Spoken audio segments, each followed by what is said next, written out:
নয় একটু, নয় অল্প, অনেক জমুক গল্প। হ্যাঁ প্রিয় শ্রোতা বন্ধুরা, এক ঝুড়ি গল্প প্রতি শুক্রবার ঠিক রাত 9:30টার সময় আপনাদের নিয়ে যাবে এক অনন্য গল্পের দুনিয়ায়। বাংলার বিশ্ববিখ্যাত সাহিত্যিকদের সাহিত্যের ভাণ্ডার থেকে কিছু বাছাই করা গল্প নিয়ে আমাদের এই গল্পের ঝুড়ি। প্রতি সপ্তাহে গল্পের দেশে হারিয়ে যেতে শুনুন এক ঝুড়ি গল্প। এর আগে আমাদের পরিবেশনা বিভূতিভূষণ বন্দ্যোপাধ্যায় রচিত অসমাপ্ত আপনারা শুনেছিলেন। আজ আমাদের গল্প তাঁরই রচিত হাসি। চলুন শুনি। স্টেশনের ওয়েটিং রুমের বাইরে আর ভিতরে কোনো লোক দেখতে না পেয়ে বেয়ারাকে ডাক দিলাম। বেয়ারা, বেয়ারা! গেল কোথায়? বেয়ারা! তাকেও ডেকে ডেকে কোনো সাড়া পাওয়া গেল না। অগত্যা একটু চা পান করার আশা জলাঞ্জলি দিয়ে আমরা কম্বল টেনে ইজি চেয়ারে শুয়ে পড়লাম। মাঘ মাসের শেষের দিকে হলেও এখনও ঠান্ডা পৌষ মাসের থেকেও বেশি। আমাদের মধ্যে রমেন বলল, তোমরা যা ভালো বোঝো করো, আমি কিন্তু চা না হলে ভাই রাত কাটাতে পারবো না। বসো তোমরা, একটু চায়ের ব্যবস্থা দেখি কোথাও পাই কি। রমেন দরজা খুলে বাইরে বেরোনোর সঙ্গে সঙ্গে এক তীক্ষ্ণ শীতল বাতাস তীরের মতন ঘরে ঢুকে পড়ল। আর ঠান্ডায় আমরা হাঁ হাঁ করে কেঁপে উঠলাম। খোলা দরজাটা বন্ধ করতে গিয়ে বাইরে চেয়ে দেখি বাইরে বেজায় কুয়াশা। আমাদের মধ্যে পৃথ্বীশ ছিল একটু দার্শনিক গোছের। এতক্ষণে সে কম্বল দিয়ে আপাদমস্তক মুড়ি দিয়ে শুয়েছিল। এবার সে কম্বল থেকে মুখ বার করে গম্ভীরভাবে বলল, দেখো, আমার কিন্তু একটা কেমন যেন আনকানি সেন্সেশন হচ্ছে। কেন বলো তো? কীরকম আনকানি? মানে ভূত টুত? সে কম্বল খুলে ফেলে ইজি চেয়ারে উঠে বসে বলল, না না, ঠিক তা জানি না, কিন্তু কেমন যেন একটা। ওর কথা শুনে আমরাও ততক্ষণে খাড়া হয়ে উঠে বসেছি। সলিল বলল, এরম একটা জনমানসের স্টেশনে আনক্যানি ফিলিংস হওয়া বিচিত্র নয়। আমি একটা ব্যাপার জানি, এই রকম একটা স্টেশন শুনেছি রাত 10টার পর নাকি আর লোক থাকতে পারত না। শুধু তাই নয়, একবার এক ভদ্রলোক রাতে ট্রেন থেকে নেমে ওই স্টেশনের ওয়েটিং রুমেই থেকে গিয়েছিলেন। সকালে তিনি ওঠেন না দেখে সকলে মিলে তাকে তুলতে গিয়ে দেখল তিনি অচৈতন্য অবস্থায় মুখ উপুর করে পড়ে আছেন। তারপর অনেক যত্নে গরম দুধ খাইয়ে চোখে মুখে জল দিয়ে তার জ্ঞান ফেরানো হলে তিনি বলেছিলেন, শেষ রাতের দিকে যখন তিনি গভীর ঘুমে আচ্ছন্ন, তখন এক সাহেব এসে তাকে ডেকে তোলে। তারপর হঠাৎই সাহেব পকেট থেকে একটা খুর বার করে নিজের গলায় বসিয়ে এত জোরে টানতে থাকে যে কাঁচা চামড়া কাটার ক্যাচ ক্যাচ আওয়াজে তার গা শিউরে ওঠে। এই দেখে তিনি চিৎকার করে লোক ডাকতে যাবেন, এমন সময় দেখেন সেই ঘরে কেউ কোথাও নেই, এমনকি সাহেবের চিহ্ন অবধি নেই। তারপর কি হলো তিনি আর জানেন না। পরে জানা যায় যে এক ছোকরা সাহেব ওই স্টেশনের বাথরুমে গলায় খুর বসিয়ে আত্মহত্যা করেছিল। তারপর থেকেই নাকি যারা রাতে ওই স্টেশনের ওয়েটিং রুমে থাকতেন তারাই ওই সাহেবের দেখা পেতেন। সলিলের বলা গল্প শুনে আমরা সবাই আমাদের বাথরুমটার দিকে চাইলাম। লুপ লাইনের নির্জন পাহাড়ের জঙ্গলের ধারে এই স্টেশনের ওপারে শুধু স্টেশন মাস্টারের কোয়ার্টার আর ক্রসিংয়ের ফটকে দারোয়ানের গুমটি, ব্যাস। স্টেশনের বাইরে একটা পান আর চা সিগারেটের দোকান, সেটা সন্ধ্যের একটু পর পর্যন্ত খোলা ছিল দেখেছিলাম, কিন্তু তারপর থেকে দোকানের আর পাত্তা নেই। দোকান বন্ধ করে কখন চলে গিয়েছে। সলিলের গল্পটা ভালো জমতে না জমতেই দেখলাম ওয়েটিং রুমের দরজা খুলে এক কুলি গোটা আষ্টেক পেয়ালা ভর্তি চা নিয়ে হাসি মুখে ঘরে ঢুকল। রমেনও তার সাথেই ঘরে ঢুকে বলল, দেখেছ, where there is a will there is a way. আমি বলেছিলাম না চায়ের ব্যবস্থা করবই। কেমন? স্টেশন মাস্টারের সাথে আলাপ হয়ে গেল। তার বাড়ি শুনলাম আমাদেরই জেলায়। তিনি বললেন, বিলক্ষণ মশাই, আপনারা ভদ্রলোকের ছেলে, বাঙালি, চা খাবেন, এ তো সৌভাগ্য।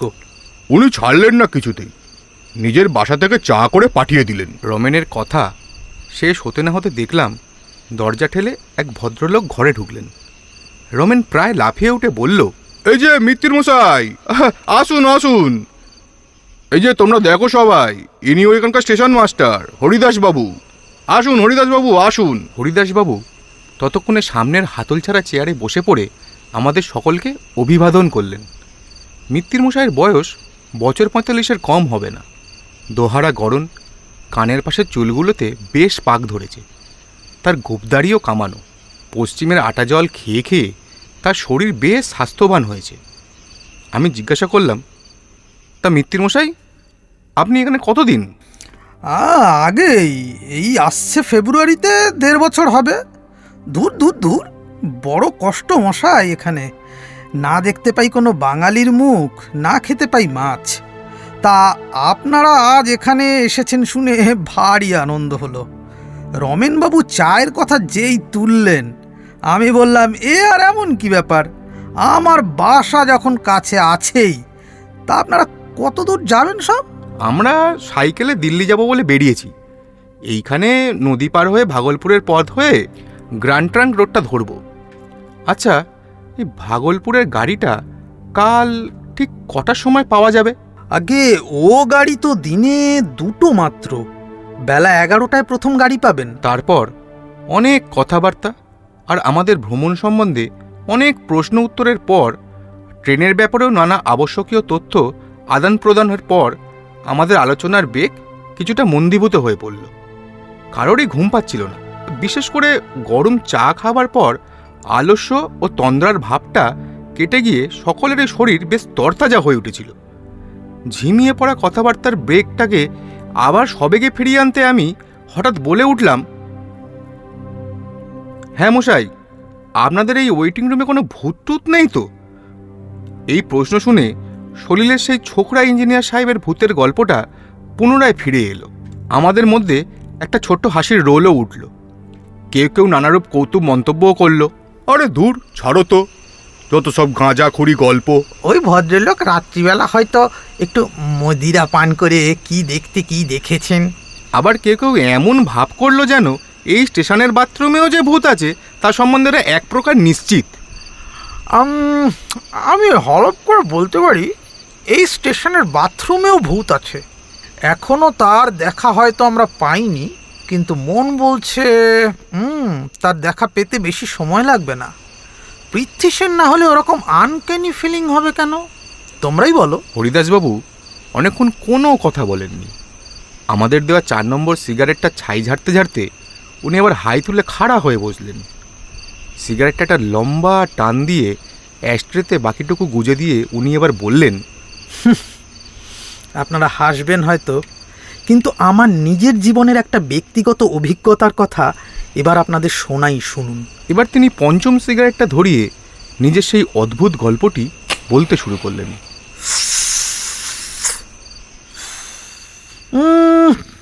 অনেক দিন আগেকার কথা।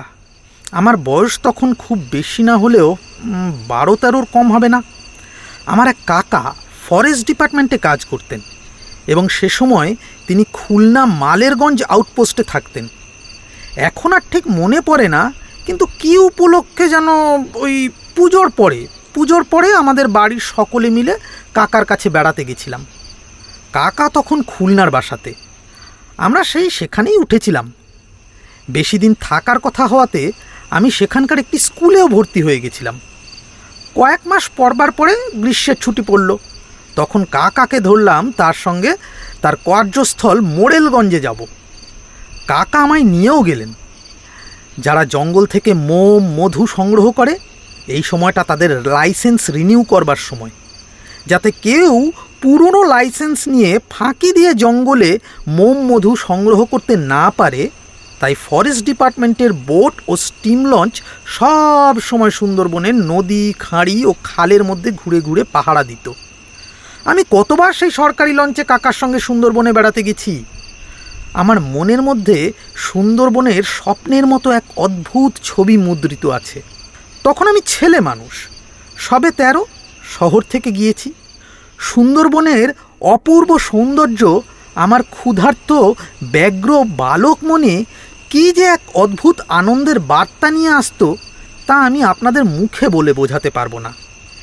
1 মাস থেকে সেই যে সেখান থেকে চলে এসেছিলাম, আর সেই দেশে যাওয়া হয়নি। অনেক দিনের কথা হলেও যখন মাঝে মাঝে মনে পড়ে, বিশেষ করে জ্যোৎস্না ওঠা সুন্দরবনের মনোরম সৌন্দর্য, জঙ্গলে ভরা ঢালু পাড়, নতুন পাতা ওঠা গাবগাছ আর বন্য গোল গাছের সারি, তখন কিসের কারণে জানি আমার মনটা কেমন করে ওঠে। যাই হোক, আসল গল্পে আসি। সেদিনের কথাটা আমার বেশ মনে আছে। সুন্দরবনের সেই অংশটা তখন জরিপ হচ্ছিল।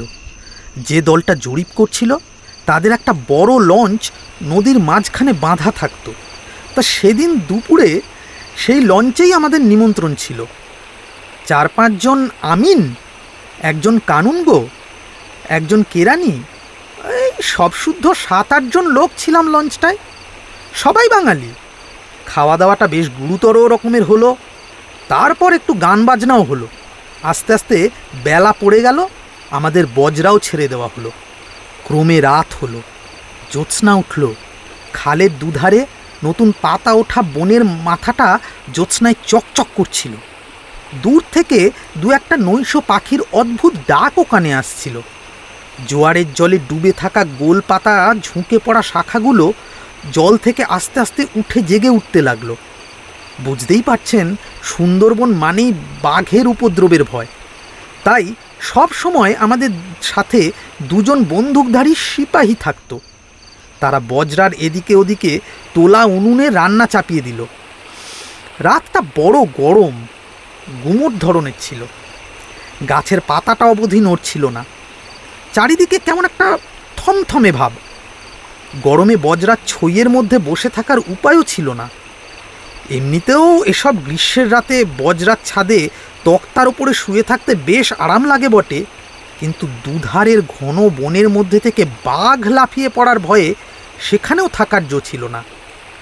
ছইয়ের মধ্যে বসে কাকা আর বিনোদবাবু দাবা খেলছিলেন, আর আমি তাদেরই কাছে বসে বই পড়ছিলাম। এরকমভাবে চলতে চলতে রাত 10টা বেজে গেল। কাকা দাবার একটা কঠিন চাল সামলাবার কথা ভাবছেন, আমি বসে তখনও আখ্যান মঞ্জুরি পড়ছি। বিনোদবাবু কাকাকে বেশ একটা কঠিন চাল দিয়ে বেশ সমস্যায় ফেলেছেন, এই ভেবে খুশি হয়ে তাকিয়াতে ঠেস দিয়ে ঘুলঘুলির বাইরে ভাটার টান ধরা জলের দিকে তাকিয়ে বসে আছেন। এমন সময় একটা ব্যাপার ঘটল। সামনের ঘন বনের মধ্যে অনেক দূর থেকে একটা সুস্পষ্ট অট্টহাসির রব উঠল।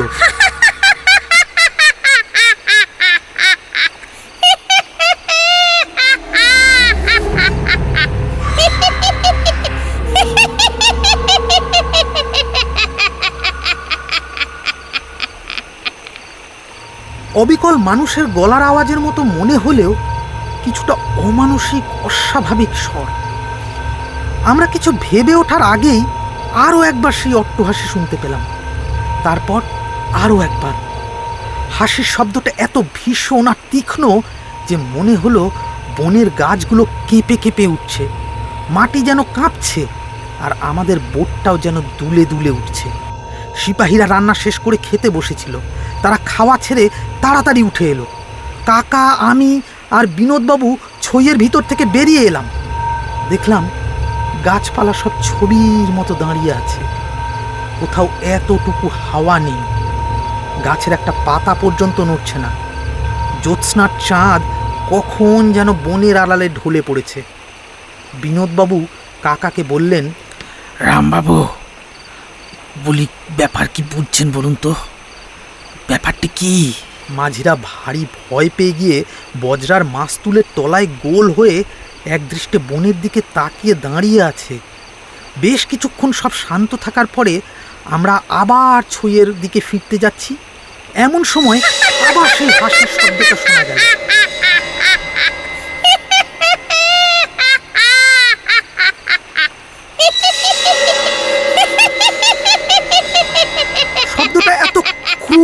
এত মর্মস্পর্শী যে আমাদের সকলের গায়ে কাঁটা দিয়ে উঠল। মাঝিরা তো দুই কানে হাত দিয়ে আল্লাহ আল্লাহ বলে চিৎকার করে উঠল।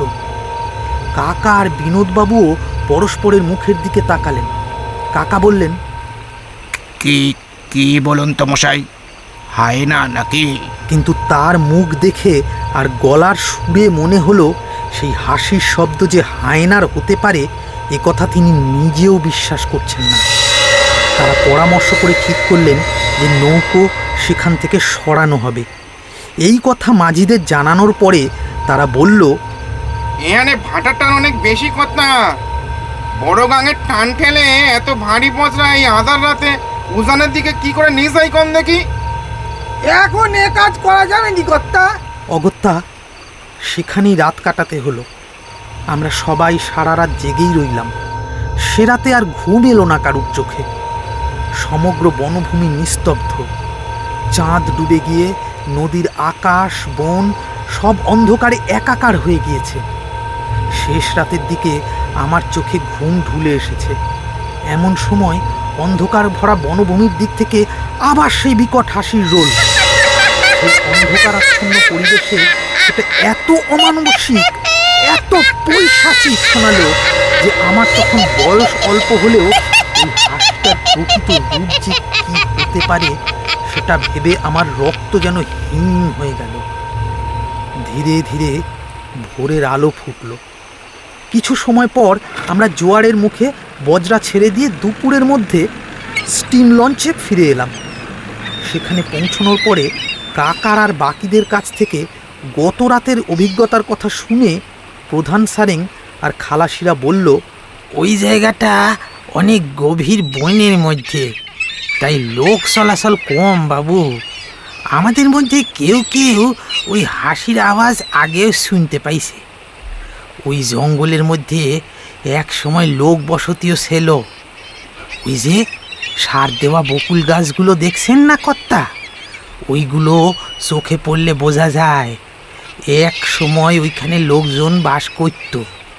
তাদের ঘরবাড়ির চিহ্ন এখনো কিছু পাওয়া যায়, বুঝলেন না?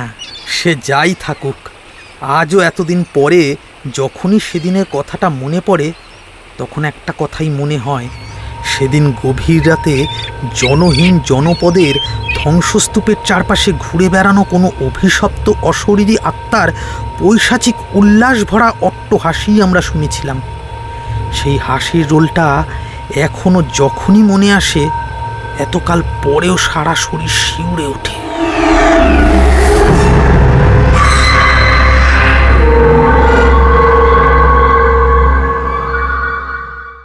শেষ হলো আজকের গল্প হাসি।